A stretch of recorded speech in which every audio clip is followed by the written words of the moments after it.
السلام علیکم فرینڈس. تو آج کی اس ویڈیو میں ہم نماز کے متعلق کچھ سوال جواب پڑھیں گے. تو دوران نماز موبائل کی ٹون بجے تو کیا کریں مطلب اگر نماز کے دوران موبائل وغیرہ کی ٹون بجنے لگے، اگر دوران نماز موبائل فون کے ٹون بجے تو کیا کرنا چاہیے، ہمیں کیا کرنا چاہیے؟ اگر موبائل فون جیب میں ہے تو ایک ہاتھ سے عمل قلیل کے ذریعے موبائل بند کر دیں. اگر نہیں کریں گے تو گنہگار ہوں گے. ایک ہاتھ سے، ٹھیک ہے، اگر نیت باندھے ہوئے ہیں تو سیدھا ہاتھ سے مطلب کر دیں. اگر رکوع وغیرہ میں ہے تو الٹے ہاتھ سے کر دیں، بائیں ہاتھ سے کر دیں. اس کو عمل قلیل کہتے ہیں. مطلب اس طریقے سے آپ اس کا ٹون بند کر دیں، اس لیے کہ دوسروں کی نماز میں خلل واقع نہ ہو، ہے نا، خلل نہ ہو، ہے نا، نماز میں ان کی. اگر موبائل فون مصلی پر ہے، اب عمل قلیل کے ذریعے بند کرنا ممکن نہیں ہے. مطلب عمل قلیل یعنی ہاتھ وغیرہ سے اس کو بند نہیں کر سکتے، قیام میں ہے. چنانچہ نمازی کو چاہیے کہ نماز توڑ کر موبائل بند کر دے. مطلب موبائل بہت تیز تیز بج رہا ہے اور وہ کہاں پر ہے؟ سجدے کی جگہ پر ہے نا، سجدے کی جگہ پر ہے. آپ جا بھی نہیں سکتے، ہے نا، سمجھ رہے ہیں آپ جا بھی نہیں سکتے، نماز میں ہیں آپ، تو آپ نماز توڑ کر پہلے موبائل بند کر دیں تاکہ اس سے خلل نہ ہو. ہمارا مشورہ تو یہی ہے کہ مسجد میں داخل ہونے سے پہلے قبل ہی یا سے اپنا موبائل بند کر دیں. پوسٹر وغیرہ بھی ہوتے ہیں مسجد میں لگے ہوئے کہ موبائل فون مسجد میں بند کر لیں. اب سائلنٹ پر بھی نہ رکھیں ورنہ دھیان موبائل کی طرف ہی ہوگا. سائلنٹ پر بھی نہ رکھیں، پھر دھیان کہاں پر ہوگا آپ کا؟ نماز میں موبائل پر ہی ہوگا. اپنے رب سے ایسی محبت ہو کہ مسجد میں داخل ہوتے ہی سارے رابطے منقطع کر کے صرف اور صرف اپنے رب سے کیا ہے لو لگا لیں. جتنے بھی رابطے سب ختم کر دیں، ہے نا. موبائل وغیرہ کا مطلب ہی ہے اس کے اندر. بہت سے لوگ کیا کرتے ہیں، بجتا رہتا ہے، بند ہی نہیں کرتے، ہے نا. اب بند کر رہے ہیں تو ایسے بند کر رہے ہیں، مطلب دونوں ہاتھوں سے بند کر رہے ہیں. تو یہ اس سے بچیں آپ. نماز میں آپ ایک بار آپ کر سکتے ہیں.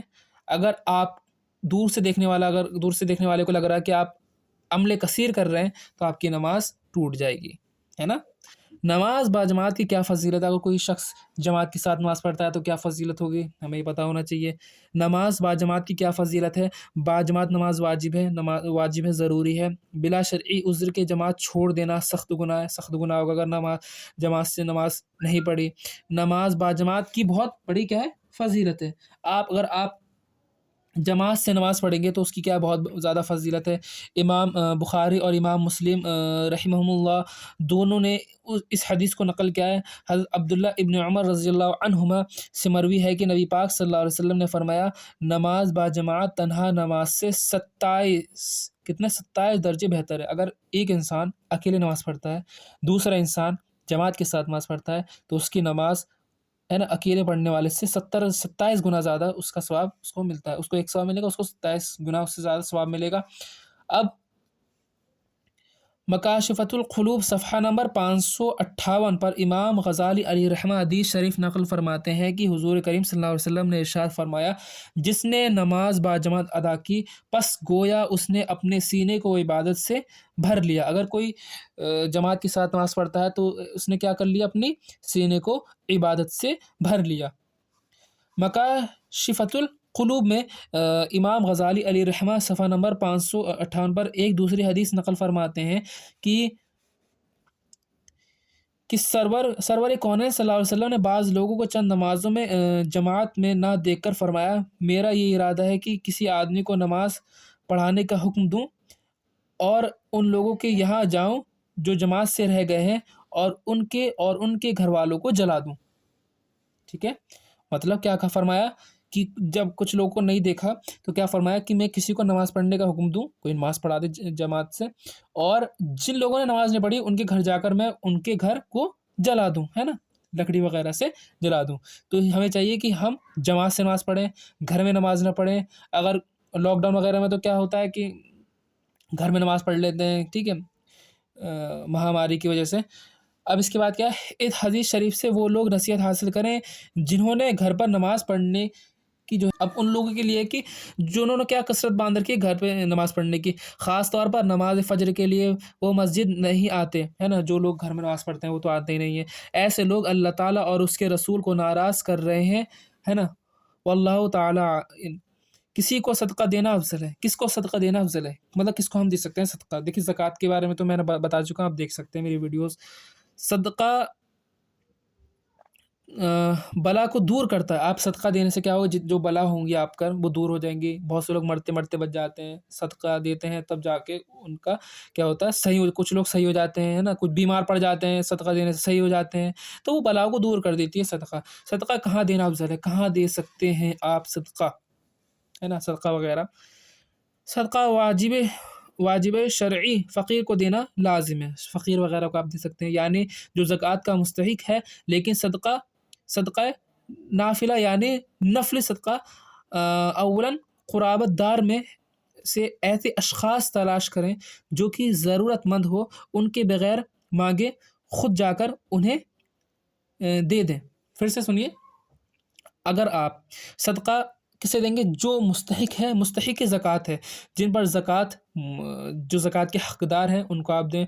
اور اگر نفلی زکوٰۃ دے رہے ہیں آپ، ہے نا، نافلہ دے رہے ہیں، صدقہ نافلہ دے رہے ہیں، نفلی صدقہ دے رہے ہیں، ہے نا، تو آپ کس کو دیکھیں؟ اپنے قرابت کو دیکھیں، رشتہ دار کو دیکھیں، ان کو دیں پہلے، ٹھیک ہے، نفلی دیں. ویسے دے رہے ہیں تو آپ غریب فقیر میں دیں. اگر قرابت داروں میں سے کوئی ضرورت مند نہیں تو پھر پڑوس میں سے دیں. پڑوس میں ضرورت مند تلاش کریں اور انہیں کیا ہے خود جا کر دیں. اگر پڑوس میں بھی کوئی ضرورت مند نہ ہو تو پھر کسی بھی ضرورت مند کو دے دیں. پہلے آپ کو رشتہ داروں میں دیکھنا ہے، اس کے بعد اگر کوئی ضرورت مند نہ ملے، سب امیر ہو، تو پھر پڑوس میں دیکھنا ہے. پڑوس میں بھی سب امیر ہوں، کوئی اتنا ضرورت مند نہ ہو، تو پھر آپ جس کو چاہیں دے سکتے ہیں. پہلے آپ کو قرابت، پڑوس، پھر آپ کو غیر کو دیکھنا ہے.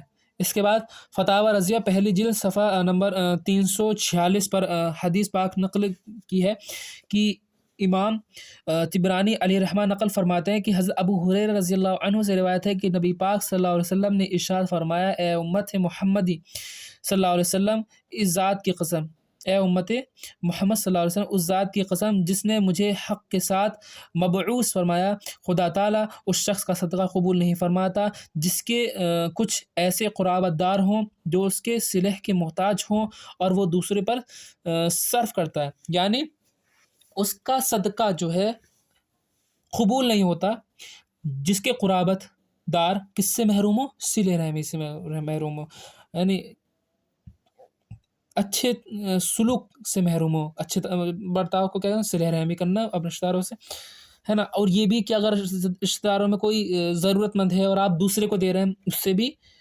قبول نہیں ہوگی. آپ اس کو دھیان رکھیں.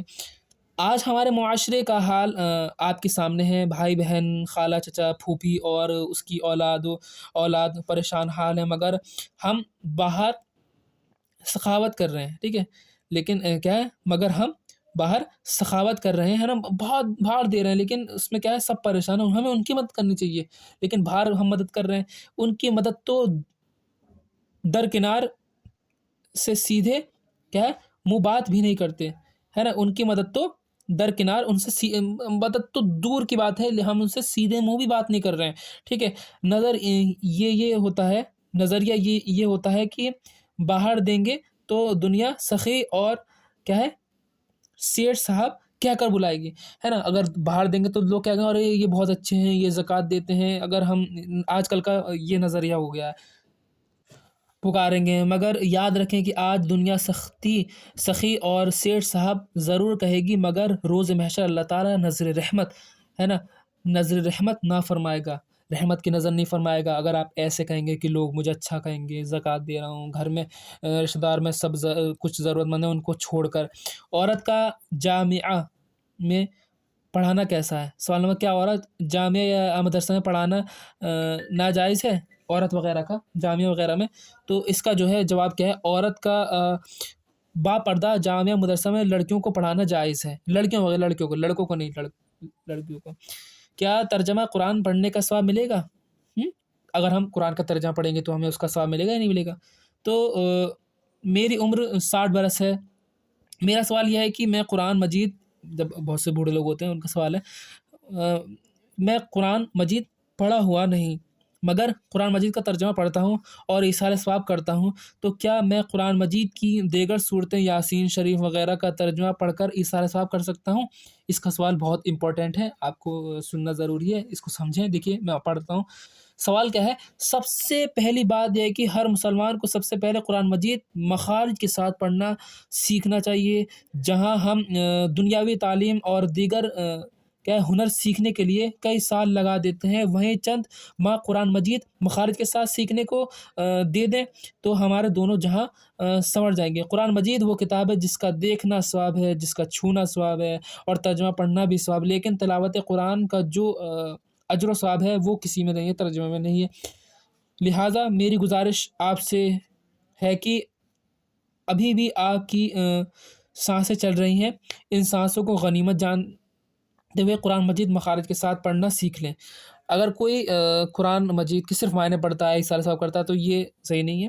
آپ کو قرآن ہی پڑھ کر آپ کو ایصال ثواب کرنا ہے۔ رہا مسئلہ ترجمہ پڑھ کر ایصال ثواب کرنے کا، تو آپ کو اس کا اجر ضرور ملے گا۔